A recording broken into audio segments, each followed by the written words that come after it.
Hey guys, and welcome to the latest in the SleepyTalk podcast. Today I am feeling very lonely. I am joined with just Kyle. Hi guys, thanks for having me back. How are we doing, Luke? You alright? Yeah, I'm good, thanks, mate. How are you? Don't laugh.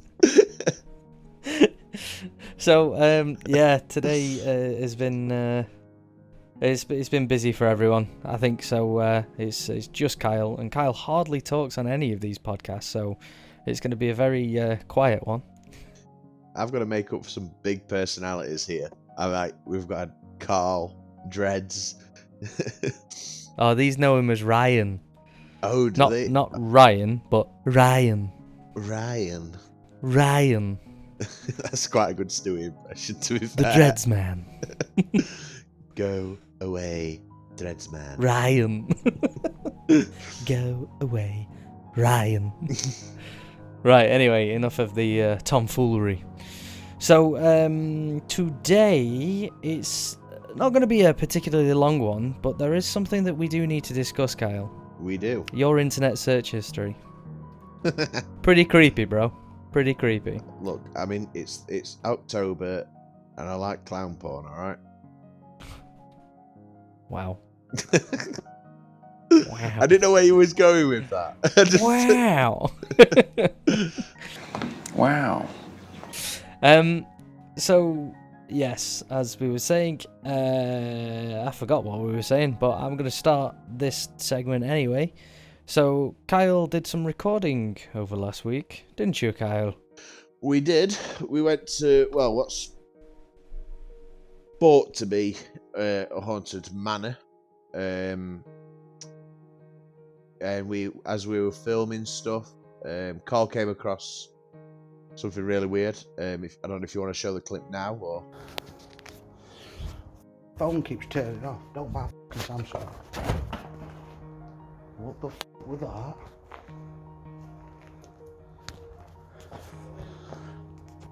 Yeah, that is pretty spooky.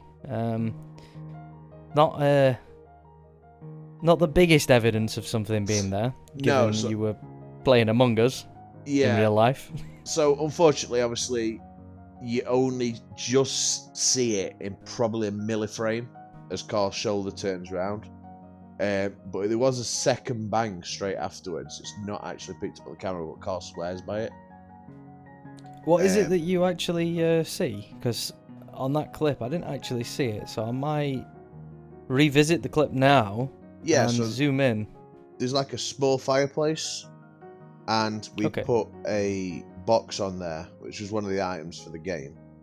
And as Carl was talking to his phone about, I think he talked about his Samsung, and don't buy a Samsung because it kept turning off, blah blah blah, and it just fell off. But the way the fireplace is, it was slanted upwards. So if anything, it should have fell backwards, if that makes any sense. But it's a good couple of feet away from the fireplace itself as well. Bit of a strange one there. So, unfortunately, Carl can't be here to tell us his experience, but Kyle being second hand to that when he was editing and when it came to talking to Carl about his spooky experience. Yeah, so Go on, tell me all about it. So Carl pretty freaked out, to be fair. So obviously he called everyone out. He said, "Could everyone just come here, please?" And he was showing us the video. And then Ben, who was with us, he said, "Have you seen what I've seen in there?" And Ben took us through to this other room where he'd been recording. We don't actually have footage of this though, because it happened like behind him, and the light was on his face, so you didn't actually see it. A crow, which was like quite decomposed, and obviously been eaten and whatnot, had fell from it doesn't have a roof, but it had fell from the top, and landed sort of behind him. A crow. That were a bit weird as well. But that was literally the next room from where Carl was. Oh. I just, as soon as you said crow, I had Jonah Hill. I've got a crow. I've got a crow.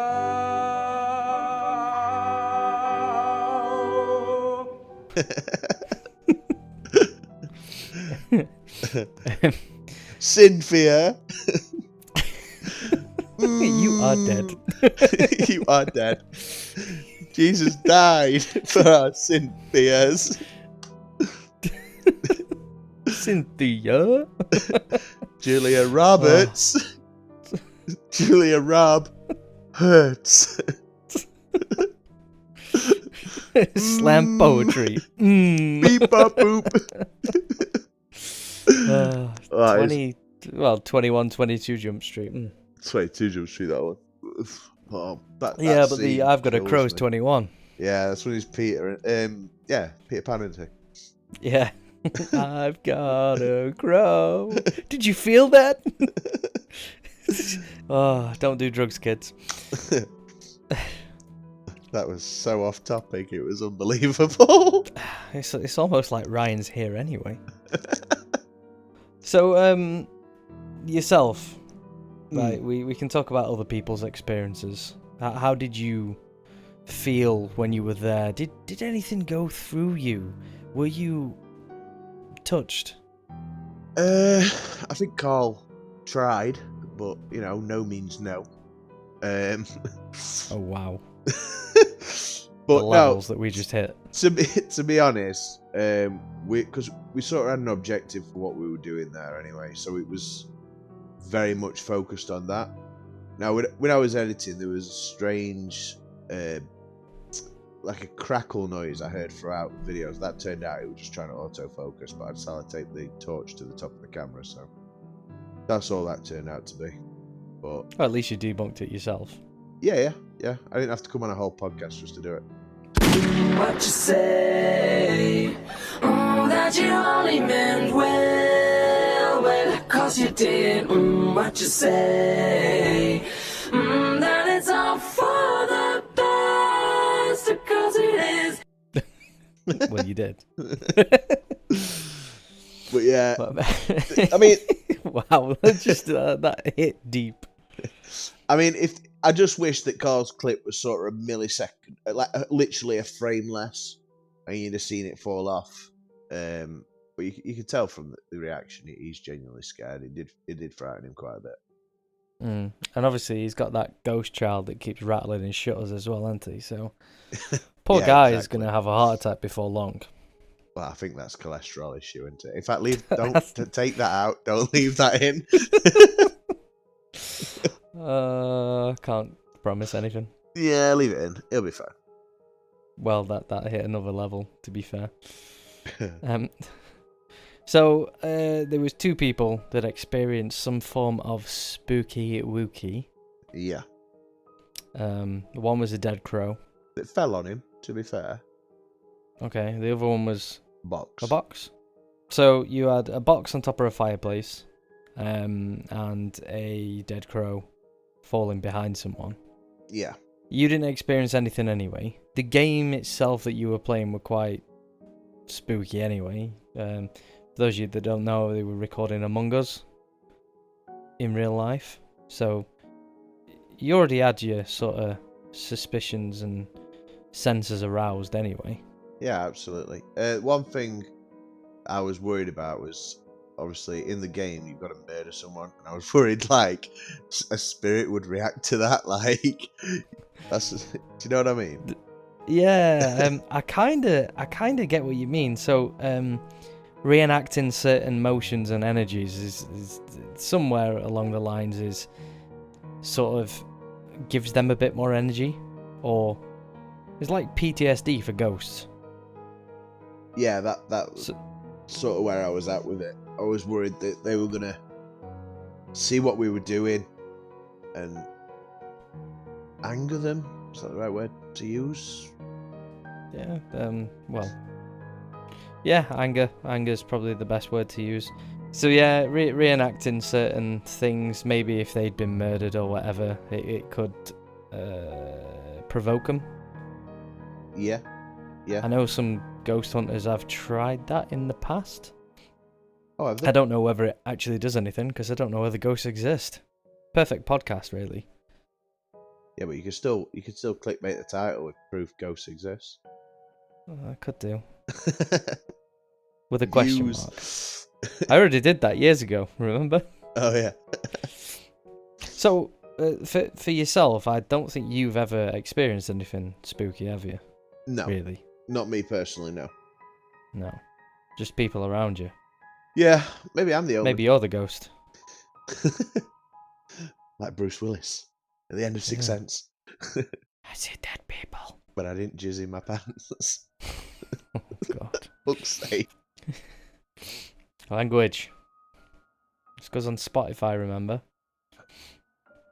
I've listened to Jack Mate's podcast and waffling this week. I don't think you need to be worried about one F-bomb. I do, because I don't get monetized yet. True. As soon as I'm making like bank from it, I'll not worry as much. I think you need to be like the podcast that discovers, definitive proof ghosts are real. Yeah, I mean, I think that's pretty much the goal, really. I think maybe the goal of any supernatural podcast is to discover that. I don't think they set out to say, I'm not going to find anything. I'm not going to find whether ghosts are real or not. I just want to talk about it. I'm pretty sure the end goal for all that. A lot of podcasts find themselves in the rabbit hole of just constantly debunking. Yeah, I think that's plausible though. Yeah, I think debunking is good though. If you can't debunk something, then I mean, it means that something's happening. I think not being able to debunk something gets you as close to truth as humanly possible. Maybe. I know for me, just because there isn't sort of a way around it doesn't mean it automatically means it's something else. Say if say for the box, for example, that flies off the fireplace, there's no wind, there's no sort of earthquake that you can feel, blah blah blah, you can debunk all these other things. It doesn't automatically mean that there was a ghost there. No, absolutely not. No, I agree. It could mean a million other things that we can't even see, things that we can't even perceive, and that's probably why you didn't actually see it. So it doesn't automatically just mean it's a ghost. No. But the crow, it It was just a bit strange that the crow had fallen while we were there. It could have. It had obviously been there a while. Because it was just a carcass, and for it to fall was just a bit bizarre. That's all. Well, that could be a tremor. One that you couldn't feel. Possibly. Vibrations, just small vibrations. Your car vibrates, you don't really think your car's vibrating when you're in it, do you? Unless you, focus on it. No, that's true. Unless you've got a big bore exhaust. Yeah, big bore. Well, I've got a twin port exhaust. Or you drive your car, yeah.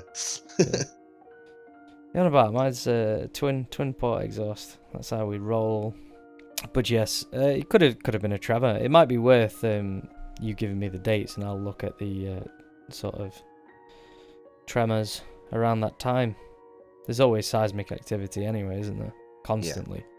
Yeah. Just whether we can feel it. So it'd be nice to see whether there was a spike in seismic activity when you were there. But I think that'd be pretty interesting. I might actually debunk it. Nope. So, sorry, this one's been a short one, guys, but, we were going to talk about this, and Carl's unfortunately too tired, as he's been very busy today. On a positive note, I've spoke the most I have in the last 3 podcasts in this one. I know, and I'm just going to edit you out, so it just looks like I'm talking to myself. Such a shame. Such a shame it had to happen this way. But yes, thank you, Kyle, for coming along and talking about your second-hand experience with potential spooky wookies. You make it sound so crap. I know. I weren't there, but my mate was there. I was editing it. I did edit it, to be fair, so. Yeah, you saw some things. I've seen some things, man. Flashbacks to Nam. Yeah. So next is the campaign to try and get Nat to sponsor me and Dreads to go to America and go to the the Hatchet Ghost Hotel. Can I come? No, Why? because Nat's sponsoring us. I don't pay for things. She listens to us on Spotify, so I've been throwing it in. Oh, does she? Yeah. Who's the other 2 viewers?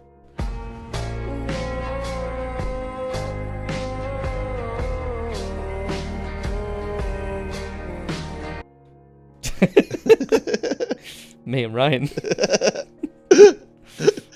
Oh my god, let me just check his monthly listeners.